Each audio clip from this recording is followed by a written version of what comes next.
efetivamente, desde 2012 que nós fomos solicitados pela Câmara Municipal, entretanto era o Presidente, o Dr. Roberto Monteiro, no sentido de sermos responsáveis pela montagem e organização da Feira de Gastronomia da Praia da Vitória.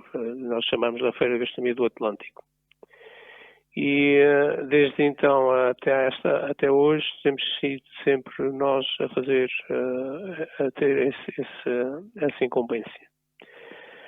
De facto, aquilo, na altura, a ideia era envolver o máximo possível alguns jovens das áreas de hotelaria e restauração que nós temos, mas no fundo acabou por se traduzir numa organização que envolve mais a parte da direção da escola, a parte técnica dos cursos de hotelaria e restauração, nomeadamente os formadores, os coordenadores, e também do curso de higiene e controle de qualidade alimentar, num trabalho conjunto de tentar oferecer às pessoas um sistema de qualidade e com segurança alimentar e condições para os que nos visitam.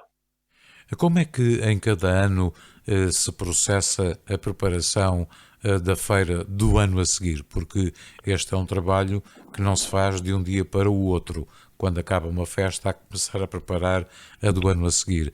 Quais são como é que se traçam as linhas mestras? Como é que se escolhe, digamos assim, o que vai acontecer no ano imediato? Assim, nós, quando nos convidaram para desempenhar essa missão, no ano em que isso aconteceu, tivemos um papel de observadores ao nível da feira, não é? E tentámos identificar questões que achávamos que deveriam ser melhoradas e o que é que devia manter-se.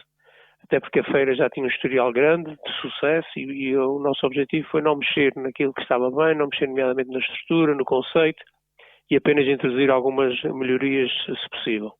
E uma dessas melhorias foi uma aquisição, uma alteração radical ao nível das cozinhas que davam apoio à feira, porque não tinham muito condições do nosso ponto de vista, e isso foi uma mais-valia muito grande e uma segurança muito interessante para as pessoas e para nós próprios. As feiras são, como disse, de facto são criadas e são preparadas praticamente com um ano de antecedência. Nós normalmente até ao fim de fevereiro costumamos ter a feira fechada. Como é que se processa? No primeiro ano, como nós não tínhamos qualquer referência, e isso houve aqui várias etapas e situações e contextos diferentes que nos levaram a mexer nos procedimentos, mas no primeiro ano, como não tínhamos qualquer referência a nível de outros participantes na feira em anos anteriores, lançámos o desafio através de mail aos restaurantes que já haviam participado na feira, no sentido de se candidatarem à participação em 2012. E foi com base nas respostas que criamos o primeiro grupo de participantes da feira da nossa responsabilidade. A partir daí, depois é preciso perceber que houve em 2014 um contexto muito complicado económico e social, e portanto havia grandes desconfianças em relação ao sucesso e os próprios restaurantes se retraíam. Tivemos que, a partir de determinada altura, oferecer algumas garantias aos restaurantes, no sentido de que, se investissem um ano para vir à feira, teriam a oportunidade de, pelo menos, participar até ao mínimo de uns 3 anos, no sentido de recuperar o investimento inicial feito. Porque nós, paralelamente, também fomos criando uma renda que eles pagavam à feira, que era simbólica, fomos aumentando essa renda anualmente para um valor que nós achávamos razoável. E por isso a questão era já uma questão de negócio, e o negócio, como diz o povo, para ser bom tem que interessar as duas partes. E era nesse balanço, nesse equilíbrio que nós tentámos trabalhar, garantir uma feira com variedade anual e ao mesmo tempo com qualidade.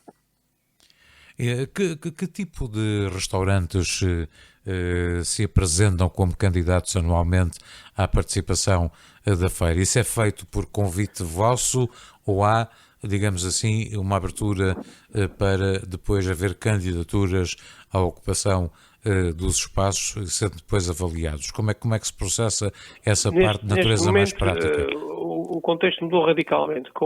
Aliás, neste momento não há feira este ano e, portanto, nós não sabemos o que é que vai acontecer. Mas em 2019 a situação era completamente distinta. Portanto, a situação era um contexto em que em Portugal continental o turismo crescia brutalmente. os restaurantes que têm naturalmente a casa-mãe aberta ao público com dificuldades de pessoal e com dificuldades de se ausentarem no mês de agosto para virem participar numa feira cá. E, portanto, nós ficamos um pouco cingidos àqueles restaurantes que têm uma segunda estrutura que participam em feiras por todo o país. E, portanto, cada vez mais, se torna mais difícil convencer um restaurante que não participa em feiras regularmente, se quisermos inovar, para vir participar à feira. Até porque não há orçamento para sustentar uma participação gratuita, eles têm sempre que pagar a sua parte, de forma que isso condiciona. E, portanto, no fundo, a base de recrutamento anda muito à volta daqueles restaurantes que participam em feiras por todo o país e, portanto, também aqui nesta, quando são convidados, o fazem.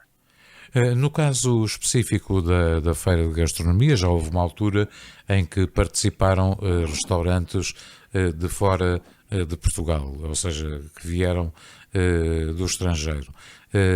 Essa é uma hipótese que está completamente afastada do futuro da Feira da Gastronomia, mais a mais, como disse, com os custos envolvidos. Enfim, também temos que esquecer aqui um pouco esta conjuntura do Covid-19, mas digamos, teoricamente, em termos de futuro, é alguma coisa que interesse voltar a trazer à Praia da Vitória? De uma forma realista, tenho que dizer que com os orçamentos atuais isso só será possível através de um restaurante de origem de um país qualquer estrangeiro, quer seja da América Latina, quer seja de outro ponto qualquer do globo, através de um restaurante que já tenha uma representação em Portugal e possa ser essa representação a vir cá, porque caso contrário o orçamento não nos permite trazer nada de origem de outro país que não